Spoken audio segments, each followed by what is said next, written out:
O te whatalofo e lo tātou tino, tātou taunu mai le toi aso le nei tau sanga lua whenua tasi, ia, ma le toi tau tua fo i o le nei tau sanga le a tātou tau mawai atu iai, o si mai alau wha fonga. O a vele whaang tuanga ma le tu alalo le te tai o le tuanga i le malo. Ine ia toi liu le tō whama le wha tau tanga i le lātou wha i unga o tāo fia i le lisi ina mai o le wha le fitu tō fitu wau se lau. O le finangalo le sunga atu i le epa lupe soli aisa i le maria le ngoi. Na forosia i le wheloa inga muli o le neitau sanga ma le vasenga o tusitala. Na whaia le no whanga au tua na pāti wha o pawhai e puipuia i a te tau o tangata o pētesa i songi. Na wha iloa le te tai o le tua ngai. E le lama se si le fia o lo ia na ave i le talo sanga le malo. E sila i au wala wha le tūla fono. Na tapena ai le lisi na mai o le vaalele. I le teimi o tau ave tu la epa malana vaenga wha o pawhai le pūle o le malo. I le finangalo le te tai o le tua ngai wa ia sau no ai. E te tau i le malo na wha au pēr le whenga inga o sainia. O na iai tua pata tua o le lātou wha i unga. I le na sau noa ngā e whenga iai le company vaalele. Ai mise lava i le malo mase ngau. O se mato vai ngana iai. Au mai le va lua. Toi fatala noa le pulenga. Alona winga restructure le management atoa o wala e mawhaiai on whaonga le vaa i a te lesi vanga tupe mo mai ai ma tu ititia i a tupe atu ma tu avo i sos business e lua me tilo iai te tilo i tupe maua ma tilo fo i tupe atu a whai e te vai atu e whale tonu tu pe maua ka fio fiku pea pe kuku ilano mantuala o le fua le la e fua e fo whala por tonga fua e fo mal malo e me tauna iai e tai pe fo la malo ma matu fo tu lalo le wa kipi ilalo ia me mo mai tu pel malo e lunga ia fo fuanga o kupeatu. Ele se pisi se ola. Pe a fai ekipi me mo mai kupe. A ko lunga be a ru kupe. Nga o be nga u be o fai. Ole tulanga na le sa fato to e mato. Mua o mai le valele. O le ia wala so tu pe.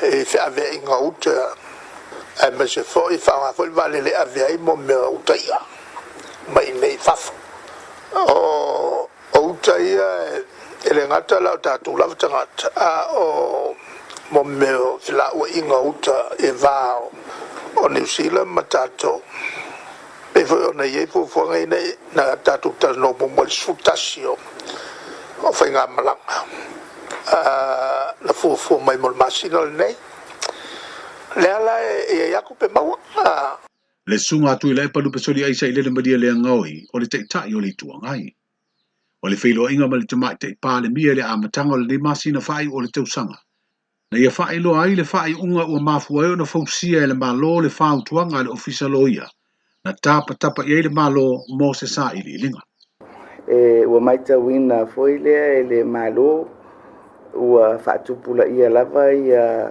tupe nofo ai tālafu ai le tātou company e le ngata i le waa lea a o isi foi a tātou waa sa iei mua ia o le e foi tupe whaalu mo le lisi lava ia mai o le foi la sa whaitau iai ia a o le si tūlanga awa tupe alu ia ai o le si tūlanga sa wa ai tutoa iei le kapeneta o le tupe maua o ile iai o le valele ia e maita wina e le tatou malo i le kapeneta e le o mauti noa se tūlanga po ile e maua mai se tupe maua ia so se pisinisi lava e tu taimi fo ile tau awao mai ai ia le tupe maua e whapaleni ai le tupe walu ai petai ai mai se le nei vai tau i le maale ale o le tūranga o lo ia le lalulangi le kovite o le lava o tātou mori mawina e foi le ua tili ai lava le mautinoa o tupe maua e mawhai ona tau whapaleni ai. Ia tupe ua whaaru, ia mai whaawawina pea, ia ai maise ia le tūlanga ua mai tauina ai foi. Le tele o le tūlanga, ia le iasisi upu, o le ngau, pe atu ua se whaupunga tu sa o lo ia tātou company valele. Le afionga le tamai te palemia, le afionga afia mena o me mataafa. E o mai le te minei e le itoe maua se whailoa i ngā tu stala ma le te tai o le malo. E whesilingi ai e tūsa o le talimai le kompani e ana le vaalele. Le ua lātou wha matau ai le malo fau se whinaunga wha le tū la fono. E ono ma mawha ai ni tupe e tutongi le Samoa Airways. I le wha mutaina o le lisi o le vaalele fitu toru fitu balu se lau. Mo te ena le sa avea ma palemia le sunga atu i la epa lupa soli aisa i le malia le ngaoi. Tua inga le fionga mawala i vau pa telesio a hi me peo na wha i loa i sana tangi u wha to ai i leo leo. O lo ia tā uai sa loto lo toi tuila e pailo na tau fio le susu e ngā leo leo. I lana tangi mua mua na wha ulu atu wha sanga i se matai o la nu o malie. Le fionga lea ia mawala i vau pepe se yuni. O le tangi a mawala i vau pa telesio o lo tua ia i foi ma le sa avea malo ia sile le malo. Wha pea le sa avea ma komisina o leo leo. Ai maise se tasi o sui komisina o mtanga alwenga o leo leo.